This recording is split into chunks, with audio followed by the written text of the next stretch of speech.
स्वागत है सभी दोस्तों का एडवोकेट प्रोडक्ट में। लॉ में एडमिशन लेना, लॉ में पढ़ाई करना, चाहे आप बिहार में लॉ कर रहे हो, बंगाल में कर रहे हो, यूपी में कर रहे हो, झारखंड में कर रहे हो या अन्य राज्यों में कर रहे हो, लेकिन मेरा फोकस यहाँ पे रहेगा बिहार को लेकर।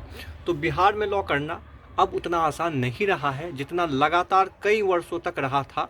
मतलब पिछले 30-35 साल से लेकर हाल फिलहाल के वर्षों तक बिहार में लॉ करना बहुत आसान था कि आप कहीं पे भी एडमिशन ले सकते थे। उसमें जो एग्ज़ाम दिया जाता था उसमें आपको रोज़ जाना नहीं होता था। तमाम तरह की चीज़ें थी जो विद्यार्थियों के लिए बहुत सुविधाजनक था। और उसमें होता ये था कि करप्शन था उस सिस्टम में, जो है वो बहुत कुछ जो है सही नहीं था। तो उस वजह से डिग्री बहुत आसानी से मिल जाती थी विद्यार्थियों को, लेकिन उन डिग्री का कोई फ़ायदा नहीं होता था। जैसे ग्रेजुएशन आप कर लेते हैं, सिंपल इंटर कर लेते हैं, एमए कर लेते हैं, उसी तरह से आप लॉ कर लेते थे, आपके पास डिग्री तो आ जाती थी, लेकिन उससे आपको बहुत प्रॉफिट नहीं होता था। हाँ, उन लोगों को प्रॉफिट होता था जो कि उसके बाद अपना पढ़ाई करते थे, उस पर फोकस करते थे, और चूँकि उनके पास डिग्री होता था तो वो ईज़िली जो है वो अपनी ज़िंदगी को, अपने कैरियर को आगे बढ़ा लेते थे। लेकिन अब ये इसलिए आसान नहीं है क्योंकि एक तो कोर्ट का लगातार हस्तक्षेप हो रहा है इसमें, लगातार बार काउंसिल ऑफ इंडिया इस पर सख्ती बढ़ता जा रहा है। तो ये देखने सुनने को मिल रहा है कि आगे आने वाला एक तो बार का जो एग्ज़ाम होगा वो बहुत ज़्यादा टफ होने वाला है।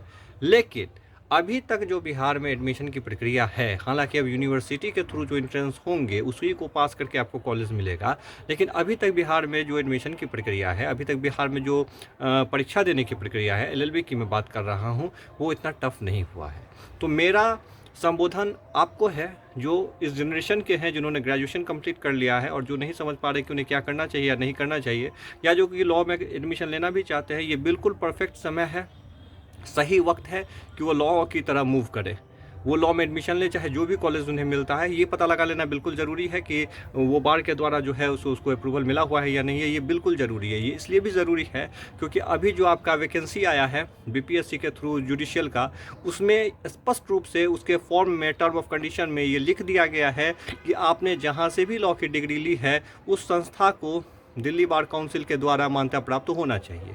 तो इस बात पे आपको बिल्कुल गौर करना है। लेकिन उसके अलावा वो लिस्ट आप इजीली निकाल सकते हैं, बार का जो लिस्ट होता है उसमें से आप इजीली निकाल सकते हैं उन कॉलेजों के नाम, और उसके बाद आप वहाँ पर एडमिशन ले सकते हैं और वहाँ से आपको डिग्री भी मिल जाएगी। लेकिन आगे आने वाला जो वक्त है, 1-2 साल 3 साल, उसके बाद ये बहुत टफ हो जाना है। लॉ की डिग्री आदमी चाहकर भी नहीं ले पाएगा, इतना मुश्किल आने वाला वक्त एलएलबी को लेकर है।